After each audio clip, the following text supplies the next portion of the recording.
الحمد للہ رب العالمین والعاقبۃ للمتقین والصلاة والسلام علی خیر خلقہ محمد وعلی آلہ واصحابہ اجمعین اما بعد فاعوذ باللہ من الشیطان الرجیم بسم اللہ الرحمن الرحیم وما آتاکم الرسول فخذوہ وما نہاکم عنہ فانتہوا واتقوا اللہ ان اللہ شدید العقاب صدق اللہ مولانا العظیم وصدق رسولہ النبی الکریم ونحن علی ذلک لمن الشاہدین والحمد للہ رب العالمین اللہم صل علی سیدنا ومولانا محمد وعلی آل سیدنا ومولانا محمد وبارک وسلم۔ معزز سامعین اور معزز سامعات، اس بات کا پہلے ہم سب اور آپ اہتمام کر لیں کہ اپنی تمام مشغولیتیں منقطع کر دیں، اور جو مجمع خواتین کا بیٹھا ہوا ہے اسے مکمل خاموش کر دیں، اور ان سب کو نگرانی میں رکھیں۔ یہ دینی اور مذہبی پروگرام ہے، دنیاوی پروگرام نہیں۔ دنیاوی پروگراموں کے اندر کوئی بات کرتا ہے، کوئی کچھ اور مشغولیتوں میں لگا رہتا ہے، وہ چلتے رہتے ہیں۔ یہ خالص دینی پروگرام ہے، اس کے اندر اور مشغولیتوں میں لگنا یہ دین کی بے ادبی ہے۔ قرآن مجید میں ہے وَإِذَا قُرِئَ الْقُرْآنُ فَاسْتَمِعُوا لَهُ وَأَنصِتُوا لَعَلَّكُمْ تُرْحَمُونَ۔ جب قرآن مجید کی تلاوت کر دی جائے، اس کا مقصود اور مغز بتایا جائے تو کان لگا کے سنو اور چپ رہو۔ یہی دو کام تم کرو گے، کان لگا کر سننا اور چپ رہنا، یہی سبب رحمت ہے۔ لعلکم ترحمون، تمہاری اوپر مہربانی کی جائے گی۔ تو یہ سارے مشاغل منقطع کر دیں۔ دوسری بات یہ ہے، گو کہ یہاں میرا گمان نہیں ہے، یہ احتیاط یہاں کیا جاتا ہے، لیکن کوئی بھی خاتون ویڈیو نہ بنائے، اس لیے کہ اس میں بہت زیادہ خرابی کا باعث بننے والی ہے۔ یہ چیزیں کوئی یادگار کے لیے ویڈیو بنائے گی، لیکن وہ کسی اجنبی کے ہاتھ پڑ سکتی ہیں، تو پھر گھر کے پردے کو بے پردے میں تبدیل کرنا یہ بری بات ہے۔ تیسری بات یہ ہے کہ ساری متوجہ ہو جائیں اور طلب کے ساتھ بات کو سنیں۔ مشہور مثال ہے جی، پیالہ الٹا ہو، اس کے اندر آپ کوئی چیز ڈالنا چاہیں تو وہ چیز ضائع ہو جائے گی، پیالہ خالی رہے گا۔ مٹکا الٹا ہو تو اس کے اندر کوئی چیز آپ ڈالنا چاہیں، وہ چیز ضائع ہو جائے گی، مٹکا خالی رہے گا۔ تو کسی بھی برتن کو بھرنے کے لیے ضروری ہے کہ اس کا منہ متوجہ ہو اور اس کو سیدھا رکھا ہوا ہو، الٹا نہ ہو۔ تو ہم بھی اپنے دل اور دماغ کے برتن کو سیدھا رکھ لیں، الٹا نہ رکھیں۔ یہ سائیکل ہے، مثال کے طور پر آپ اسی کو لے لیں، یہ پنچر ہو چکا ہے، اور سائیکل یا موٹر سائیکل یا کوئی بھی گاڑی کا ٹائر پنچر ہو جائے، اس کو آپ پنچر لگائے بغیر اس میں ہوا ڈالتے رہیں، عرصہ گزار دیں، ہوا کی قیمت آپ پہ آئے گی، ہوا ضائع ہو جائے گی، موٹر سائیکل یا گاڑی رفتار کے قابل نہیں ہوگی، وہ ٹائر خراب ہوگا، ساری محنت عبث ہو جاتی ہے۔ لیکن ایک محنت اگر کر دی جائے کہ اس کے لیے پنچر لگوا دیا جائے، اور پھر اس کے بعد 20 روپے کی ہوا وہ بیچ میں ڈال دی جائے، تو گاڑی پوری رفتار سے جائے گی۔ ہمارا نفس بھی اسی طرح سمجھے، یہ ٹائر کی طرح ہے، ہمارا دل اور دماغ بھی ٹائر کی طرح ہے۔ اگر ہمارے دل دماغ میں کوئی منفی راستے کھلے ہوں جہاں سے خرابی ہو رہی ہے، تو پھر ساری محنتیں وہ قرار نہیں پکڑتی، اور اس محنت کا اثر دل کے اوپر ہوتا نہیں ہے، اور بندے کی وہ محنت ذخیرہ نہیں بنتی، بلکہ محنت کرتا ہے اور چیز ضائع ہو رہی ہے۔ بہتر یہ ہے کہ ہم سارے سننے والے بولنے والے سمیت اپنے دل دماغ سے اس ٹائر کی طرح منفی راستہ ختم کر دیں، بند کر دیں اور اس کو پنچر لگوا دیں، پھر تھوڑی سی محنت بھی قرار پکڑے گی اور ہمارے لیے ہمارا کام بن جائے گا۔ ہماری اکثر وعظ و نصیحت جمعے کے دن بھی ہوتی ہے اور مقامات پہ بھی ہوتی ہے، لیکن چونکہ منفی راستہ بند نہیں ہوتا تو ہماری نصیحتوں کا اثر کچھ نہیں ہوتا، اور بہت سارے لوگوں کے دلوں میں وہ منفی راستہ ذرا زیادہ کھلا ہوتا ہے تو بدگمانیاں پھیل جاتی ہیں اور وہ اپنی خیرخواہی کی چیز کو نہیں جانتے، اپنے فائدے کی چیز کو نہیں جانتے۔ تو سب سے پہلے ہم منفی راستہ بند کر دیں۔ یہ ساری مشغولیتیں منفی راستہ ہے، کبھی پنکھے کو دیکھنا منفی راستہ ہے، اور کبھی باتوں میں نکتہ چینیاں کرنا، یہ بھی منفی راستہ ہے۔ باتوں میں نکتہ چینیاں کرنا، ظاہر بات ہے عالم کی بات ہوتی ہے، علم کی روشنی میں بات ہوتی ہے تو وہ قرآن اور حدیث کے مطابق ہوتی ہے۔ اگر اس میں کوئی آدمی نکتہ چینیاں شروع کر دے تو اس کا مطلب یہ ہے کہ اس کو شریعت میں نکتہ چینیوں کی عادت پڑ گئی اس آدمی کو۔ یہ بہت نقصان کا باعث ہے، ذرا خیال رکھنا چاہیے، ہم اپنے آپ کو دین کے لیے آمادہ کر دیں، آمادہ۔ حضور پاک علیہ الصلاۃ والسلام کے انتقال سے 1.5 ماہ پہلے جبریل امین انسانی شکل میں آ گئے اور حضور علیہ الصلاۃ والسلام کے پاس آ کر سلام کیا، پھر قریب ہو گئے، اجازت مانگی، پھر اور قریب ہو گئے، اجازت مانگی، ساتھ بیٹھ گئے، اتحیات کی شکل میں بیٹھ گئے۔ تو بتا دیا ہے کہ علم سیکھنے والے، دین سیکھنے والے آدمی کے لیے اتحیات کی شکل پر بیٹھنا چاہیے۔ دوسری بات، پھر حضور علیہ الصلاۃ والسلام سے بہت کچھ پوچھی، 3 باتیں پوچھی تھی، 4 باتیں، 3 کا تو جواب حضور علیہ السلام نے دے دیا تھا۔ وہ فرشتہ آگے سے کہہ رہا تھا، حضور علیہ الصلاۃ والسلام کے جواب کے بعد سوال خود کرتا، جواب حضور علیہ السلام دیتے۔ ایک ایمان کا پوچھا تھا، ایک اسلام کا پوچھا تھا، اور ایک اخلاص کا پوچھا تھا، تو حضور نے تینوں کا جواب دے دیا۔ چوتھا قیامت کا پوچھا تھا تو حضور علیہ الصلاۃ والسلام نے ایسا جواب دے دیا کہ قیامت کے بارے میں کسی بھی انسان کو، فرشتے کو پتہ نہیں، وہ سارے کے سارے ان سے بے خبر ہیں قیامت کے دن کے بارے میں۔ البتہ کچھ میں نشانیاں بتا دیتا ہوں، حضور علیہ السلام نے نشانیاں بتا دی، وہ 2-3 نشانیاں بتائی ہیں بس۔ وہ فرشتہ حضور علیہ السلام کی جواب کو سن کر ایک لفظ کہہ رہا تھا، میں وہ یہاں کہنا چاہتا ہوں، صدقتا، آپ نے ٹھیک کہا ہے، آپ نے ٹھیک کہا ہے۔ یہ حضور پاک علیہ الصلاۃ والسلام کے سامنے فرشتے نے نکتہ چینی نہیں کی، بلکہ بات صحیح تھی تو کہا ٹھیک کہا ہے۔ ہم اس فرشتے والا مزاج بنائے جی، ٹھیک بات ہے جی، صحیح بات ہے جی، اپنی کمی کو بولنے والے کے اوپر نہ ڈالیں کہ ہم بولنے والے کی بات کو رد کر دیں، کمی اپنی ہے اور ڈالتے اس کے اوپر ہے کہ صاحب کی بات ٹھیک نہیں ہے، صاحب کی بات ٹھیک ہے۔ ہمارے نفسوں میں غلطی ہے، غلطیوں کی عادت ہے، غلطیوں کے شوقین ہیں، اور ہمیں اب غلطیوں کے چھوڑنے کا وہ کام تو بڑا مشکل ہوتا ہے، تو اس وجہ سے اعتراض بڑا سستا اور آسان ہو جاتا، اس سے بچیں۔ یہاں امام بخاری نے یہ کتاب ختم کر دی، اس کو بچیاں آپ کی جن کی موجود ہیں وہ فاضلہ عالمہ بن گئی اور انہوں نے 6 سال پورے کر دیے، اب اس کے بعد امتحان باقی ہے، ان کو سند مل جائے گی، اور وہ آپ کی بچیاں آپ کی محنت کی وجہ سے عالمات بن گئی۔ لیکن ایک حدیث قرآن ترمذی شریف میں موجود ہے، وہ آپ سارے سنتے اور پڑھتے بھی ہیں، تبلیغی جماعت میں نکلے ہوئے تو ہر روز دہراتے ہیں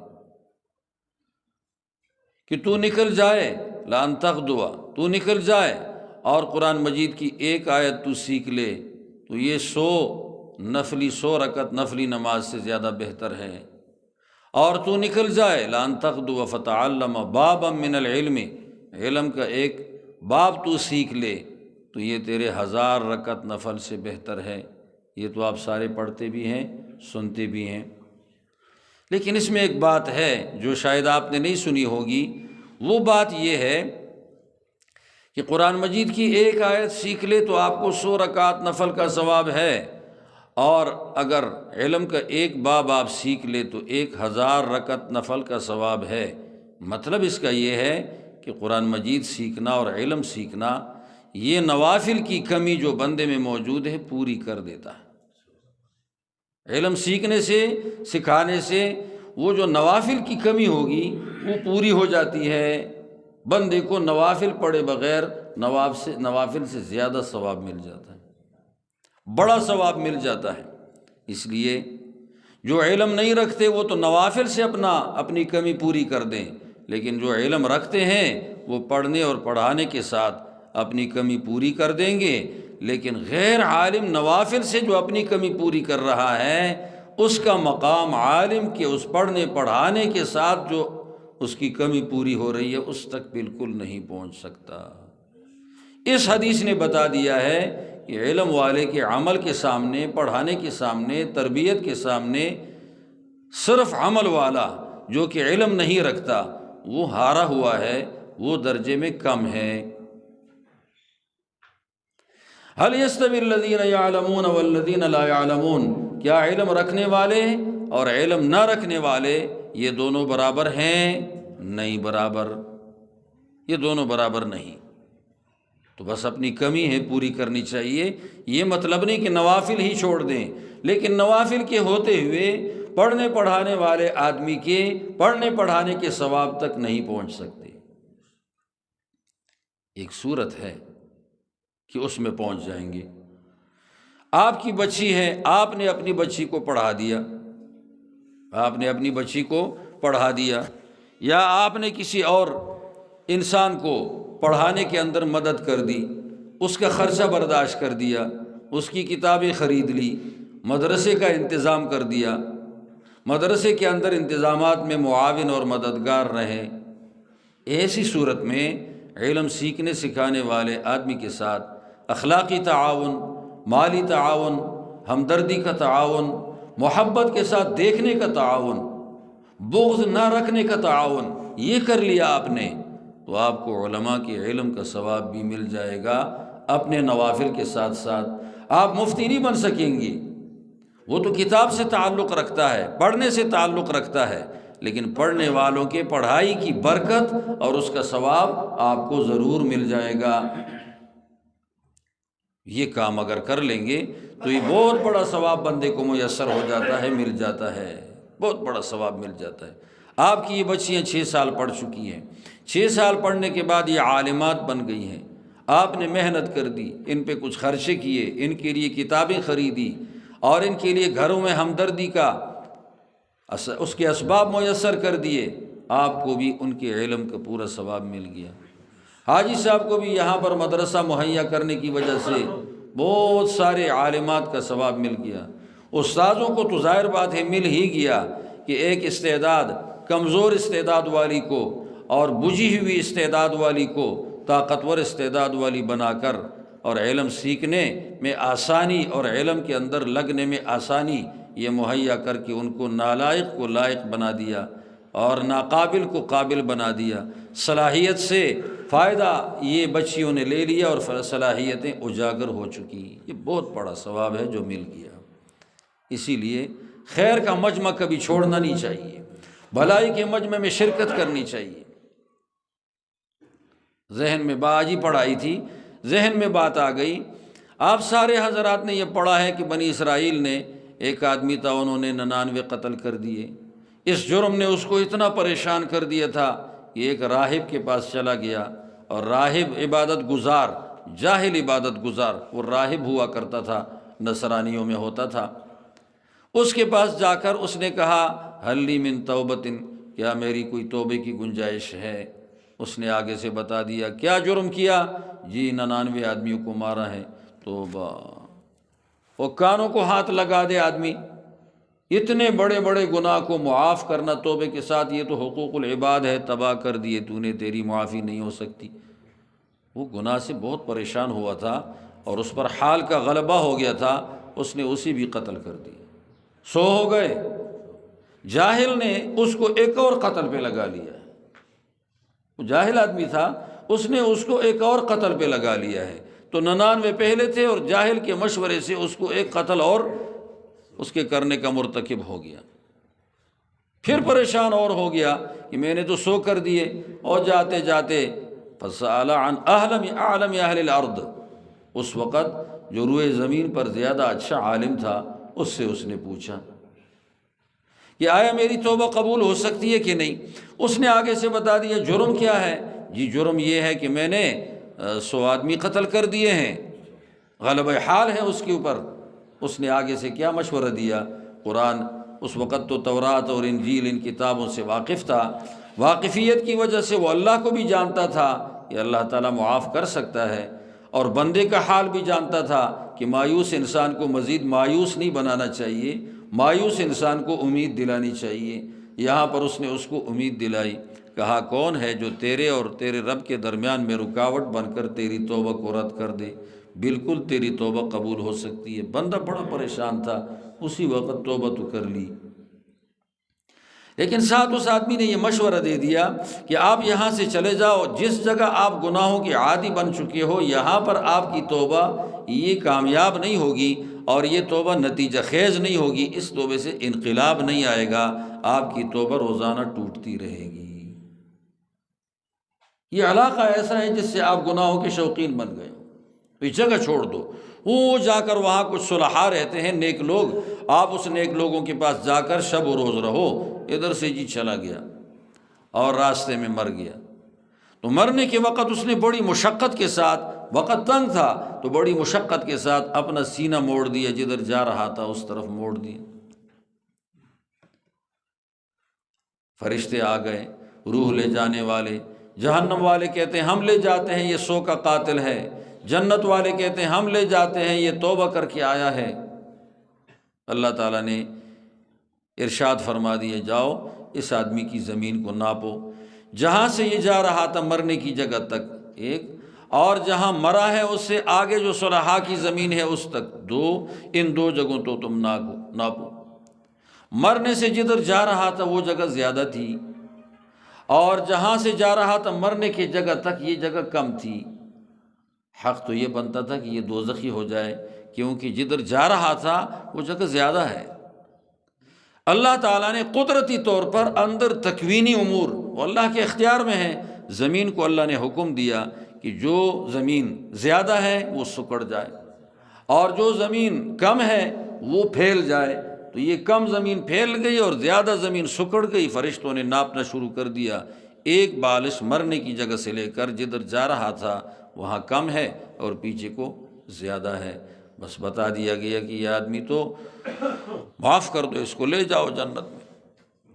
کچھ لوگ سمجھیں گے یہاں پر کہ یہ 100 کا قاتل معاف ہو گیا، اور 100 مقتولوں کا کیا ہوگا، ان کے رشتہ داروں کا کیا ہوگا، اور ان کے دیگر بہت سارے رونے والے ان کے آنسوؤں کا کیا ہوگا۔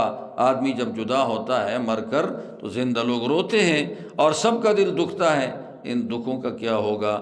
رب کی مہربانی جب کسی کی طرف آ جاتی ہے اور وہ ایک بندے کے حقوق کا دبا ہوا آدمی ہے اور بندے کے حقوق اس پر ہیں، اسے معاف کرنے لگ جائے تو وہ سارے مقتولوں کو اور ان کے ورثاء کو راضی بھی کر سکتا ہے۔ جب وہ اسے معاف کر رہا ہے تو پھر ان کو راضی کرنا کسی اور کی ذمہ داری نہیں ہے، وہ رب کی ذمہ داری ہے، اسے اللہ تعالیٰ انعامات دے کر راضی کریں گے۔ لیکن یہاں ایک بات ثابت کیا ہو گئی کہ دیکھیں اہل علم سے مشورہ لینا چاہیے کہ وہ انسان کو مزید گناہ پر نہیں لگاتے۔ زیادہ عبادت گزاروں سے مشورہ نہیں لینا چاہیے، وہ شاید آپ کو ایسا مشورہ دیں جس سے زیادہ گناہ ہو جائے، جیسے اس آدمی کو مایوس کر دیے تو ایک اور قتل کر دیا۔ عالم نے اس کو مایوس نہیں کیا، اللہ کی صفات کو جانتا تھا کہ خدا تو معاف کر سکتا ہے، کون ہے جو رکاوٹ بنے۔ لیکن یہ دوسرا مشورہ ہم ذرا لے لیں کہ صلحاء کی مجلس کو مت چھوڑا کرو، نیک لوگوں کی رفاقت اختیار کرو، نیک لوگوں کی تحسین کرو، ان پر اچھا گمان رکھو، یہ تمہاری بھلائی ہوگی، تمہارے گناہ بھی اللہ تعالیٰ ان کی مجلس کی وجہ سے معاف کر دیں گے، ان کی مجلسیں برکت والی ہوتی ہیں۔ اب ہم سوچیں ذرا اپنے بارے میں کہ انتخاب کر کے خود اپنی خوشی اور اپنے اختیار سے اچھی مجلسوں میں جانے کی کوشش کر دیں۔ بعض مجلس مباحات کے ہوتے ہیں، دنیا کے تبصرے تذکرے۔ کون سے تبصرے؟ مال کیسے بڑھے گا، کیا کون سا وہ کیا لائیں گے، وہ کھاد لائیں گے جس سے سبزی اچھی ہو جائے، یہ جائز تبصرے ہیں، لیکن یہ لا حاصل کرنے سے تو کوئی فائدہ نہیں ہے نا۔ جب ایک آدمی کو پتہ ہے، اس کو مزید بتانے سے تو کوئی پتہ نہیں ہے۔ اور بعض مجلسیں خالص گناہ کی ہوتی ہیں، غیبت کرنا، چغلی کرنا، اہل علم کے خلاف بکواس کرنا، لگا رہنا، یہ ساری کی ساری باتوں میں لگا رہا ہے، اس آدمی نے سوائے گناہ کے اور کچھ بھی نہیں کمایا۔ ایسی مجلسوں سے زیادہ بہتر ایسی مجلسیں تلاش کر دے جہاں پر ہمارے دل اور دماغ کو دستک ہو جائے، ہماری روح بیدار ہو جائے، ہمارے نفس کو تھوڑی سی چوٹ لگے، اور نفس کو اپنے اختیار سے ہم چوٹ لگائیں، لگے یا نہ لگے ہم نے لگانا ہے، کیونکہ ہمارا نفس ہمارے لیے نقصانات کو آگے ہمارے سامنے لا رہا ہے اور ہمیں نقصانات کی طرف لے جا رہا ہے، تو ہم خود اپنے اختیار سے کار خیر میں لگائیں۔ تو آپ کی یہ بچیاں عالمہ تو بن گئی، لیکن علم کا ثواب کتنوں کو ملا؟ حاجی صاحب کو ملا، ان کے گھر والوں کو ملا، استاذوں کو مل گیا، نگرانوں کو مل گیا، مدرسے سے محبت کرنے والوں کو مل گیا، مدرسے کی جانبداری کرنے والوں کو مل گیا، حسن ظن رکھنے والوں کو مل گیا۔ اللہ تعالیٰ اپنے فضل و کرم سے اتنی وسعت رکھتا ہے، اللہ واسع علیم ہے۔ جو بات یہ رکھنا چاہتے ہیں وہ یہ ہے کہ اے انسان، تم مرو گے، تمہارے مرنے کے بعد تم نے جانا ہے قیامت کے دن، اور وہاں پر میزان کا ترازو رکھا جائے گا، وہ عدالت عالیہ ہے، ایک بار کی عدالت ہے، اس میں نظر ثانی کی گنجائش نہیں ہوگی، اور وہاں پر عدالت کے اندر وہ ترازو خود بولے گا، اور وہ ترازو اتنا حساس ہے کہ انسان کے اچھے اعمال اور برے اعمال کا وزن اس کانٹے سے خود بخود معلوم ہو جائے گا۔ تو ذرا اپنے اس جہان میں اپنے اعمال میں وزن پیدا کرنے کا سوچو، تاکہ تیرا عمل وزنی ہو جائے۔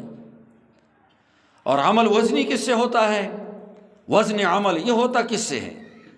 اس بنیادی بات کو ہم ذرا پہچان لیں۔ پہلی چیز، وزن عمل ہوتا ہے ایمان کی وجہ سے عمل کا وزن ہوتا ہے۔ لا نقیم لہم یوم القیامت وزنا، ایمان آؤ۔ اور ایمان والا بے شک گناہگار بھی ہو، گناہوں کا اپنا ایک نقصان ہے، وہ ملے گا اس کو، لیکن خالص جنت سے پوری زندگی مسترد نہیں ہوگا، بلکہ جنت میں جا سکنے کی صلاحیت رکھتا ہے ایمان کی وجہ سے۔ ایمان اس کا صحیح ہو، ایمان ایسا ہو جیسے انبیاء علیہ الصلوۃ والسلام کا جن جن چیزوں پر ایمان ہے، اس کا بھی انہی چیزوں پر ایمان ہو، انبیاء سے اپنا ایمان ہٹایا ہوا نہ ہو، جیسے یہود کا ہٹ کیا ہے، نصارہ کا ہٹ کیا ہے۔ ہم اپنا ایمان نہ ہٹائیں اپنے انبیاء علیہ الصلوۃ والسلام کے، وہ جو ایمان کا نمونہ پیش کر چکے ہیں، لا کر اور بتا کر ہم اسی نمونے پر ایمان لے آئیں۔ مولانا شبیر احمد عثمانی رحمۃ اللہ علیہ فرماتے ہیں کہ ذرا سوچو، ایک کھلی جگہ ہو، میدان ہو، اس کے اندر ایک لعل رکھا ہوا ہو قیمتی قسم کا، اور اس لعل کے سامنے کسی جگہ کوئی آڑ موجود ہو، اور اس کی روشنی ہر جگہ جاتی ہو، جس آدمی تک، اور لعل سے اس آدمی تک، ہیرے سے اس آدمی تک کوئی درمیان میں آڑ نہیں، تو اس ہیرے کی روشنی اس آدمی تک پہنچے گی، لیکن جس کے اور اس ہیرے کے درمیان میں آڑ آ چکا ہے تو اس آدمی تک روشنی نہیں ہوگی۔ بس یہ پیغمبر اسی طرح ایک ہیرے کی طرح ہے، لعل کی طرح ہے، اور ہم سارے اس کے انتظار میں، اور ایک بیابان میں اللہ تعالیٰ نے رکھا ہوا ہے۔ اب ہم اگر اپنے اور نبی کے درمیان میں آڑ پیش کر دیں گے خواہشات نفسانی کا، آڑ پیش کر دیں گے قادیانیت کا، آڑ پیش کر دیں گے الحاد کا، لبرل کا، آڑ پیش کر دیں گے ہم شیعیت کا، آڑ پیش کر دیں گے ہم خوارج کا، یہودیت کا، نصرانیت کا، تو ہمارے پیغمبر کے اس نور سے جو ایمان کا نور ہے، ہم اس سے بالکل ہٹ گئے اور محروم ہو گئے، وہ ایمان کا نور نہیں ملا۔ یہ صفائی کرنی چاہیے۔ ایمان کی وجہ سے بندے کا عمل وزنی ہوتا ہے۔ دوسری چیز جس کی وجہ سے بندے کا عمل وزنی ہوتا ہے، ایمان کے ساتھ اخلاص ہے، کہ اخلاص کے ساتھ اس کا عمل بالاتر ہو جاتا ہے اور وزنی ہو جاتا ہے۔ تو کم اخلاص والے کا ایک نیکی اس کی 10 کے برابر ہے، زیادہ اخلاص ہے تو ایک نیکی 700 کے برابر ہے۔ زیادہ اخلاص ہے تو موطا امام مالک رحمۃ اللہ تعالیٰ علیہ اس کتاب لکھ چکے ہیں، موطا امام مالک، اس کے اندر لکھا ہے پھر آگے مشینری بھی فیل ہو جاتی ہے اس کی گنتی سے، اتنا اللہ تعالیٰ آگے اجر بڑھاتا ہے۔ ہمارے یہاں اجر بڑھنا، کسی کا مقام بڑھنا، اس کی صورت یہ ہوتی ہے نمبر زیادہ دے دو، تو ہم عاجز ہیں، کمزور ہیں، محتاج ہیں، ہمارے پاس کیا چیز ہے کہ ہم اس کو انعام دے دیں۔ اللہ تعالیٰ عاجز نہیں، قادر ہے، وہ کسی کو صرف نمبر ہی نہیں بڑھاتا، بلکہ اس کی تمام درجات جو کسی کو دے رہا ہے وہ سارے نوازشات کی صورت میں دے رہا ہے، وسیع جنت کی صورت میں دے رہا ہے، اپنے قرب کی صورت میں دے رہا ہے، اور اللہ رب العالمین اس کو ابدی راحت دینے کی صورت میں یہ اجر دے رہا ہے۔ وہ تو عاجز نہیں ہے، وہ قدرت والا ہے، وسعت والا ہے۔ تیسری چیز جس سے انسان کا عمل، اچھا عمل بڑھ جاتا ہے اور اس کا ثواب بڑھتا ہے اور بے تحاشا بڑھ جاتا ہے، وہ اچھے اخلاق ہیں۔ کتنا ہی اچھا آدمی ہو لیکن بد اخلاق ہے، ہر ایک کے ساتھ الجھتا ہے، لڑتا ہے، کسی کو اس کی عزت چھوڑتا نہیں ہے، مجمع میں بے عزت کر دیتا ہے، لیکن نفلوں کا بڑا زبردست پابند ہے، ماتھے پہ نشانات بنے ہیں، یہ اپنے اچھے اعمال کا عمل وزن گرا رہا ہے۔ یہ اچھے اخلاق سے انسان کو اس کا حق دینے سے انسان، یہ دینے والے آدمی کا اجر بڑھ جاتا ہے، وزن بڑھتا ہے۔ تین چیزیں ہو گئی۔ چوتھی چیز یہ ہے جس کے ساتھ انسان کا عمل اور وزن بڑھ رہا ہے، حلال کی روزی ہے جی، حلال کی روزی ہے۔ کسی دوسرے آدمی کی نوکری پر اپنا گھر آباد نہ کرے، اپنی نوکری پر اپنا گھر آباد کر لے۔ ظالم آدمی کسی اور آدمی کے مال پہ حملہ کر کے اپنا گھر آباد کر رہا ہے۔ تو میں نے ایک دن بیان کیا تھا، میں نے کہا یار شرم آنی چاہیے کہ ایک آدمی اپنی بیٹی کی شادی کر رہا ہے اور اس میں جہیز کا سارا مال وہ لوگوں کے اوپر ظلم کر کر کے کما چکا ہے پیسہ، اور اس میں سے لڑکی کو شادی کر کے بیچ رہا ہے، کپڑے اسی میں سے بیچ رہا ہے۔ اسے شرم نہیں آتی کہ اس کی اپنی بیٹی پرائے مال کے جہیز کے ساتھ لے جائی جا رہی ہے؟ اس بے شرم کو شرم آنی چاہیے۔ شادی اپنی کر رہا ہے، ولیمہ کسی اور کے مال کا کھلا رہا ہے، اس بدبخت کو شرم آنی چاہیے۔ یہ پرائے مال کو اکٹھا کر کے اور چوری ڈاکے مار مار کے، خیانت کر کر کے، اور ولیمہ اپنے گھر سے کروا رہا ہے، روزی کسی اور کی ہے۔ اپنے مال میں سے ہونا چاہیے، اپنے مال میں سے۔ حرام مال سے انسان کے اچھائی کا اجر گر جاتا ہے۔ شکلیں اچھائی کی تو ہوں گی لیکن اجر اچھائی کا نہیں ہوگا۔ ایسا ہو سکتا ہے کہ اس آدمی کے یہ اچھے اعمال جعلی کرنسی ہو جائے۔ جعلی کرنسی مارکیٹ میں کرامت نہیں ہوتی، مارکیٹ میں بدنامی کا باعث ہوتی ہے، نقصان کا باعث ہوتی ہے۔ یہ جعلی کرنسی نہ ہو۔ چار چیزوں سے کتابوں میں لکھا ہے انسان کے اچھائی کا اجر بڑھ جاتا ہے۔ وزن بڑھانا چاہیے۔ تو امام بخاری یہ بتا رہے ہیں کہ وزن بڑھاؤ، اور وزن تمہارا ان چیزوں سے بڑھے گا۔ ایمان قوی کر دو، ایمان اور اخلاص قوی کر دو، اور لوگوں کے ساتھ اچھے اخلاق اور سلوک کے ساتھ رہو، اور کسی اور کا حق کھایا نہ کرو، حقدار کو حق دے دیا کرو۔ وَنَضَعُ الْمَوَازِينَ الْقِسْطَ لِيَوْمِ الْقِيَامَةِ۔ باقی جو بات دوسرے رخ کی ہے وہ آپ کو سمجھ میں نہیں آئے گی، آپ سارے اہل سنت والجماعت کے ہو، اس لیے آپ پہلے سے اس پر یقین رکھ رہے ہو۔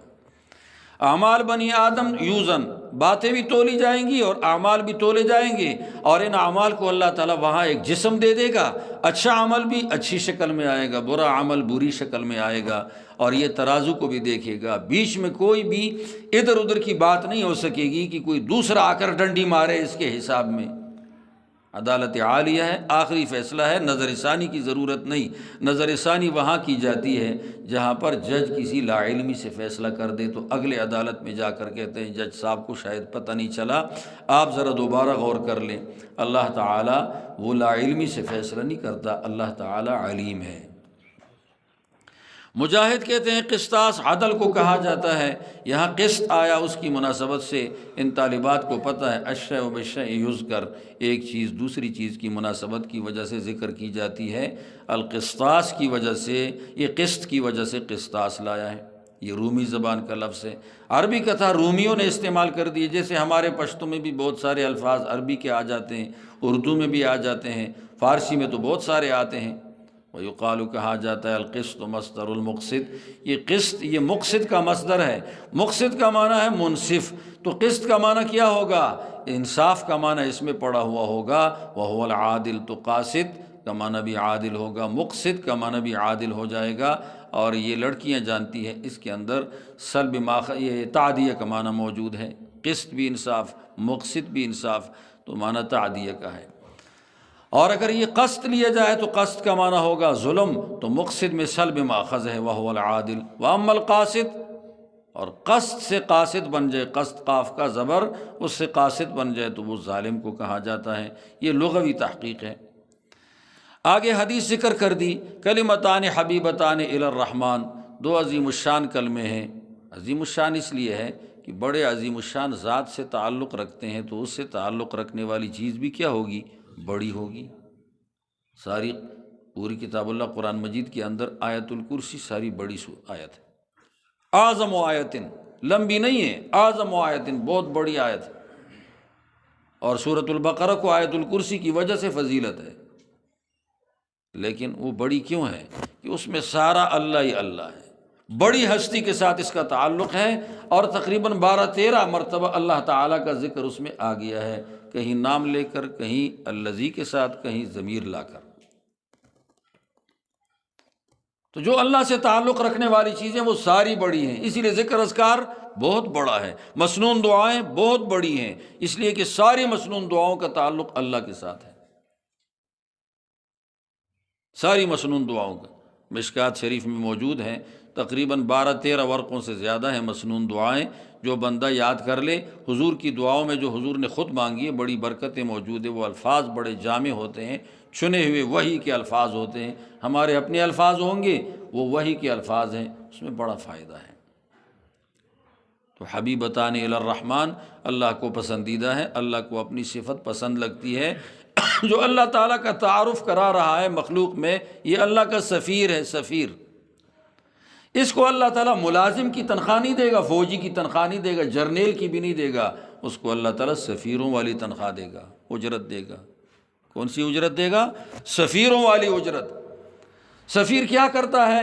وہ شناخت کراتا ہے مملکت کی، کہ ہمارے مملکت میں یہ فائدے ہیں، ہمارے مملکت میں یہ فائدے ہیں، یہ تجارتیں ہیں، یہ تم لے لو اور ہمارے ساتھ تبادلہ کر لو۔ تو یہ اللہ کا سفیر ہے، لوگوں سے کہتا ہے کہ اے لوگو، یہ کمزور معبودوں کو جن کو لوگوں نے بنایا ہوا ہے، بے بس اور بے آسرا، ان سارے معبودوں کو چھوڑ کر اللہ تعالیٰ کی طرف رجوع کر دو۔ سفیر ہے خدا کا۔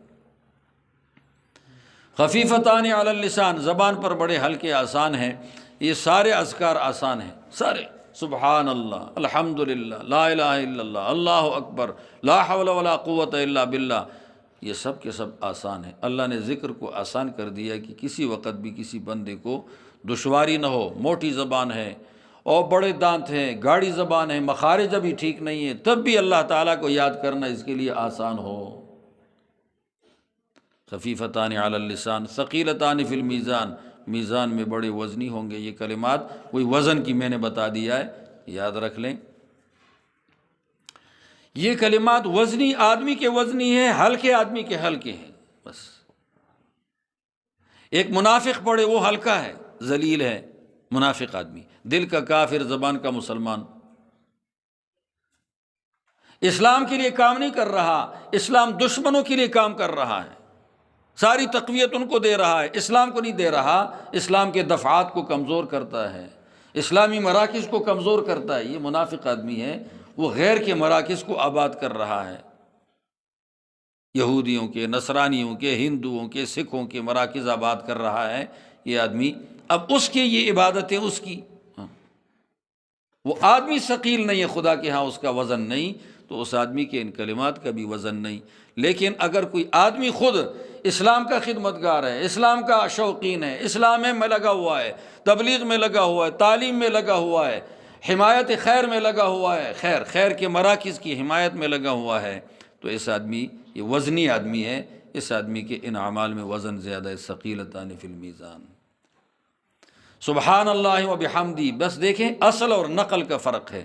جو آدمی دل کا مسلمان نہیں، اس آدمی کے یہ کلمات نقلی ہوں گے، نقل اتار رہا ہے، اور جس آدمی کے دل میں ایمان ہے اس آدمی کے یہ کلمات ہیں اصلی۔